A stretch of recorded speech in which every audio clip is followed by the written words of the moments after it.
आज हम बात करेंगे वेदांत दर्शन के बारे में, क्योंकि ये भारत के सबसे उन्नत दर्शनों में से एक है।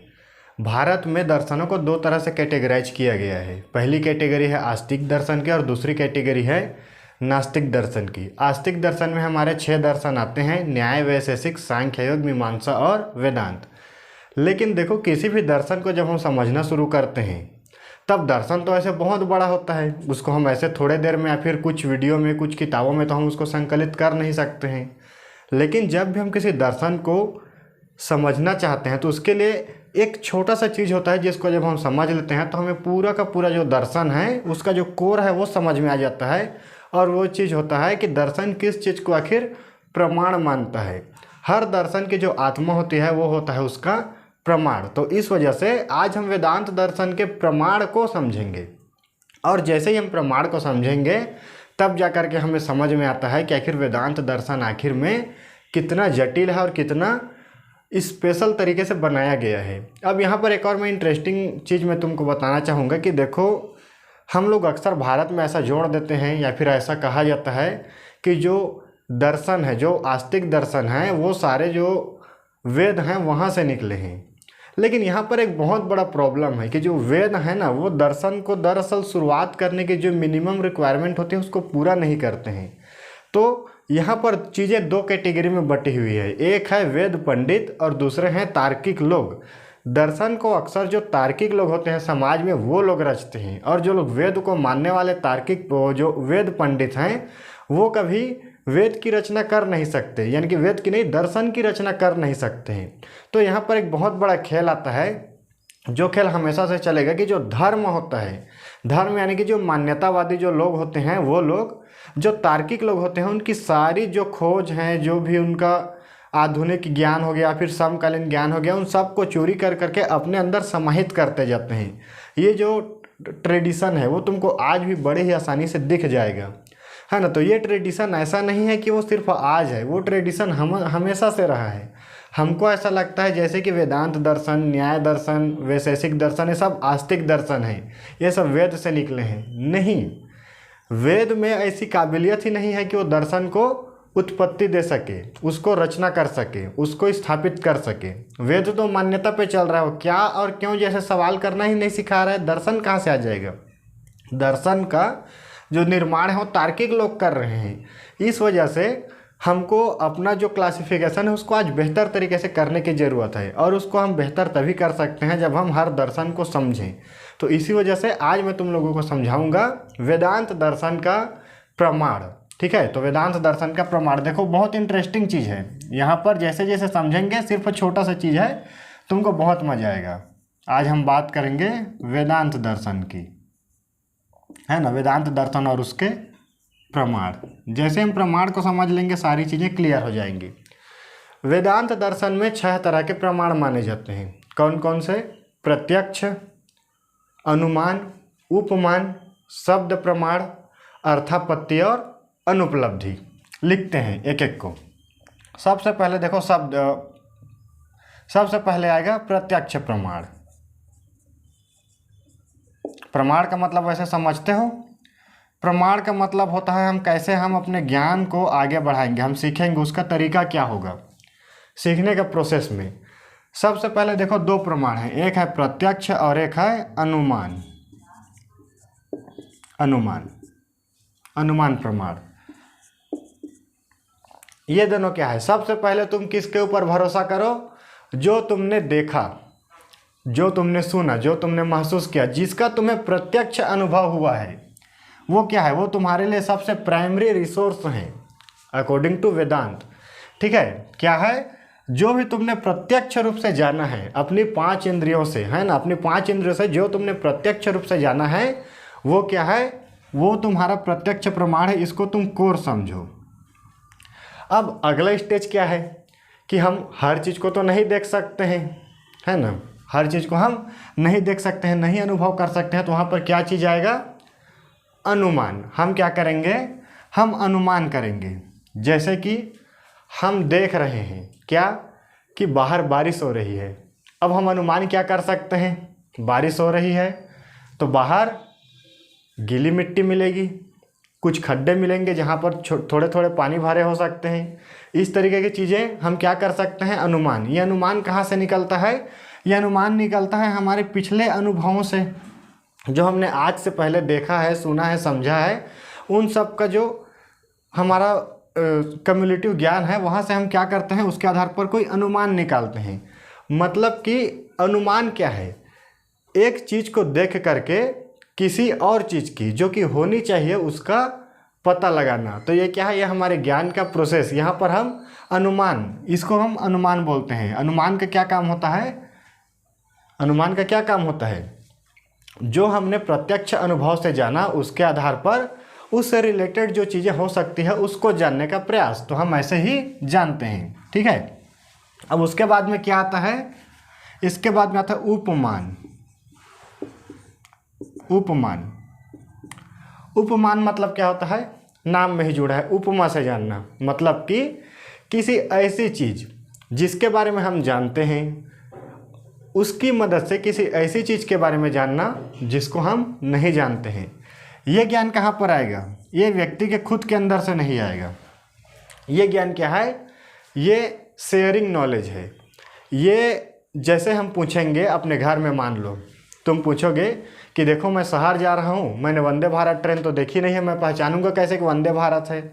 तो वो व्यक्ति बताएगा जिसने वंदे भारत ट्रेन देख ली है। वो क्या करेगा, वो तुमको बताएगा, लेकिन वो तुमको बताएगा कैसे, क्योंकि तुमने तो देखी नहीं है। तो वो उपमाओं का उपमान करेगा। वो तुमसे क्या बोलेगा, अच्छा देखो तुमने सिटी वाली जो एसी बस होती है वो देखी है, लंबी वाली। तुम बोलोगे हाँ हमने देखी है, बस अच्छी होती है, मस्त चमकदार होती है, शीशे लगे होते हैं। हाँ तो वो क्या बोलेगा, हाँ तो उसी को लंबा कर दो, है ना, थोड़ा लंबा कर दो और इस तरीके से होगा।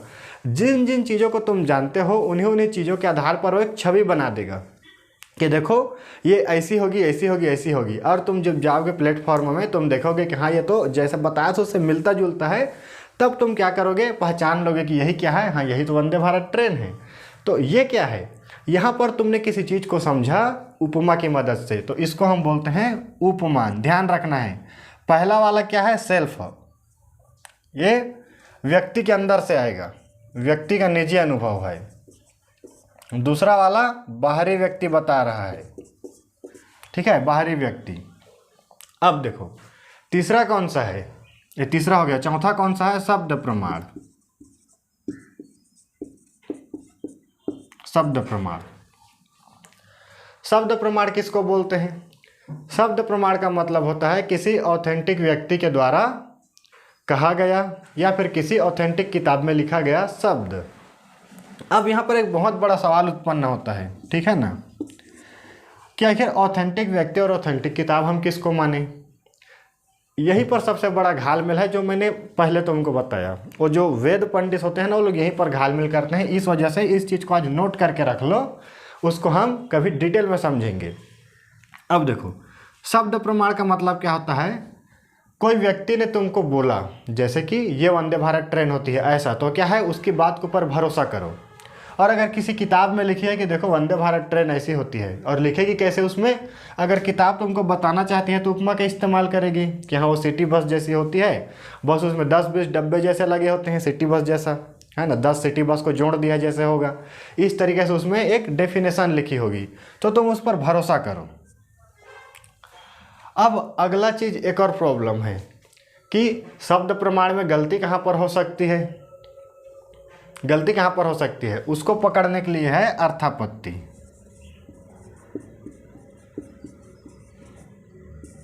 अर्थापत्ति, अर्थापत्ति क्या होता है, देखो नाम में ही सब कुछ जुड़ा हुआ है, इतना सुंदर सुंदर नाम दिया गया है।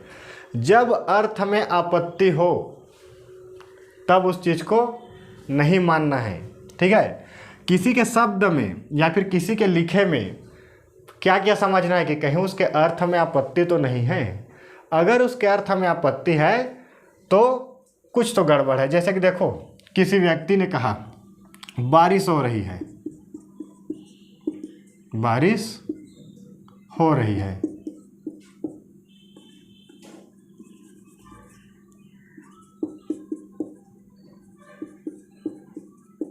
बारिश हो रही है, और क्या बोला, लेकिन जमीन गीली नहीं है।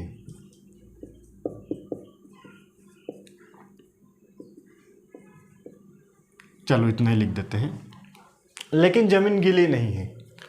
अब यहाँ पर तुम्हारा जो प्रत्यक्ष प्रमाण है आज तक का, वो तो यही बोलता है कि अगर बारिश हो रही है तो ज़मीन गीली होनी चाहिए। अब यहाँ पर कौन कौन सी पॉसिबिलिटीज़ हो सकती है? देखो, पहली पॉसिबिलिटीज़, या तो बारिश नहीं हो रही है, ठीक, मतलब कि ये व्यक्ति जो बोल रहा है या फिर जो लिख रहा है किताब, वो क्या है, झूठ बोल रहा हो सकता है।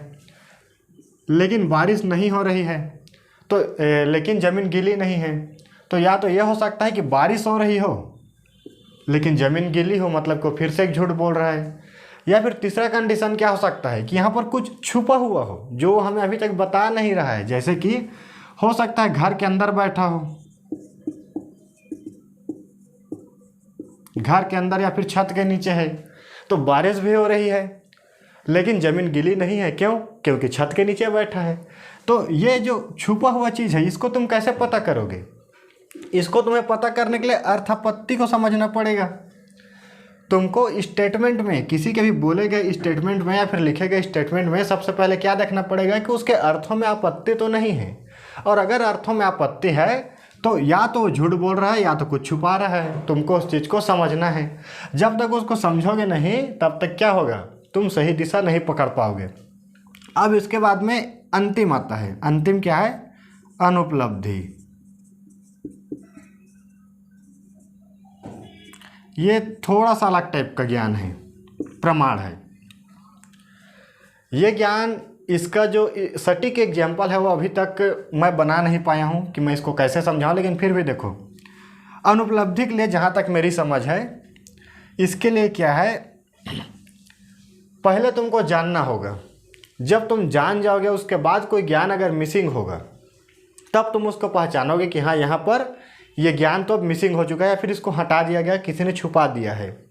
जैसे कि देखो, मान लो तुम्हारे घर में चोरी हो गई, तुम्हारे घर में क्या हो गई, चोरी हो गई। अब तुम जानते कैसे हो कि घर से चोरी क्या क्या हुई? तुम सबसे पहले स्मरण करते हो ना कि पहले क्या क्या था घर में। तुम देखते हो हाँ, यहाँ पर घड़ी लगा था, यहाँ पर मेरा मोबाइल रखा था, यहाँ पर कुछ जेवर रखे थे, यहाँ पर कुछ कपड़े रखे थे। मतलब कि तुमने अपने सारे ज्ञान का इस्तेमाल किया, जो प्रत्यक्ष था, जो अनुमान था, उपमान था, उन सब चीज़ों का इस्तेमाल किया। और फिर उसके बाद में देखते क्या हो कि यहाँ पर हाँ, अब यहाँ पर घड़ी थी, अब घड़ी नहीं है। लेकिन देखो, यहाँ पर घड़ी मौजूद नहीं है, लेकिन फिर भी तुमने जान लिया ना कि यहाँ पर घड़ी नहीं थी। तो इस तरीके का जब हम किसी चीज़ के नहीं होते हुए भी किसी चीज़ को जान जाते हैं कि यहाँ पर ये होना तो चाहिए था, तब इसको क्या बोलते हैं? इसको हम बोलते हैं अनुपलब्धि। अब देखो, सबसे इंटरेस्टिंग चीज़, ये जो शब्द प्रमाण वाला जो मैंने खेल बताया, यहाँ पर क्या है, मैंने भी एक बार एक वीडियो में सवाल उठाया था कि यहाँ पर वेदांत दर्शन तो थोड़ा सा झोल कर रहा है ना? क्या कि शब्द प्रमाण में ये तो बता दिया कि किसी ऑथेंटिक व्यक्ति और ऑथेंटिक किताब की बातों को प्रमाण मानना है। यही चीज़ मिलावट है। वेदांत ने कभी नहीं कहा कि तुमको ऑथेंटिक व्यक्ति या फिर ऑथेंटिक किताब के शब्द के प्रमाण को मानना है। वो उन वेद पंडितों ने उसमें ऐड किया जो कि ज़बरदस्ती वेदों को उसमें घुसाना चाहते थे, क्योंकि उन लोगों के हिसाब से ऑथेंटिक किताब मतलब वेद, ऑथेंटिक व्यक्ति मतलब ऋषि। लेकिन वेदांत ने तो ऐसा कुछ नहीं कहा। वेदांत ने सिर्फ कहा कि शब्द को प्रमाण मानो। शब्द प्रमाण में दो प्रमाण आते हैं, या तो किसी का बोला गया या तो किसी का लिखा गया, किताब है यानी कि। अब तुमको उसको इस आधार पर नहीं जज करना है, इस आधार पर प्रमाण नहीं मान लेना है कि वो वेदों में लिखा है या फिर किसी ऋषि ने कहा है। तुमको सिंपल ये देखना है कि उसके कहे में अर्थापत्ति तो नहीं है। अर्थापत्ति नहीं है, सही है, अर्थापत्ति है, गलत है ना? तो ये देखो, ये है पूरा खेल, ये है हमारा पूरा सुंदर सा वेदांत दर्शन, और ये है इसका प्रमाण। 6 तरह के प्रमाण माने जाते हैं। अब इन 6 प्रमाण के आधार पर तुम समझ लो कि वेदांत दर्शन किस चीज़ को सही मानेगा, किस चीज़ को खारिज करेगा। तुमको सारी चीज़ें क्लियर हो जाएंगी। इसी तरीके से जितने भी दर्शन हैं उनके सिर्फ जो प्रमाण हैं, जो प्रमाण मानने का जो तरीका है, उसको जब समझ लोगे तो तुमको आसानी से समझ में आ जाएगा कि कौन सी चीज़ें वेदांत को खुद खारिज करता है, यानी कि वेदांत किन किन चीज़ों को खुद खारिज करता है और वेदांत किन चीज़ों को स्वीकार करता है। अब बताओ, वेदांत के अनुसार जो वेद हैं, जो ऋग्वेद, यजुर्वेद, सामवेद, अथर्ववेद, जो 4 वेद हैं, क्या वो उसको स्वीकार करेगा? वहाँ तो अर्थों में आपत्ति है, वेदांत उसको नहीं स्वीकार करेगा। वेदांत ने कभी नहीं कहा कि वेद को मानो। ये उन वेद पंडितों की साजिश है, उन धार्मिक लोगों की साजिश है जो कि हर तार्किक व्यक्ति के खोज को अपने अंदर तोड़ मरोड़ के घुसा लेते हैं। ये प्रक्रिया आज भी जारी है। तो आज के वीडियो में सिर्फ इतना ही। अगर वीडियो पसंद आया हो तो वीडियो को लाइक करके चैनल को सब्सक्राइब जरूर कर लेना, क्योंकि अगली और इंटरेस्टिंग वीडियो इसी चैनल पर आएगी।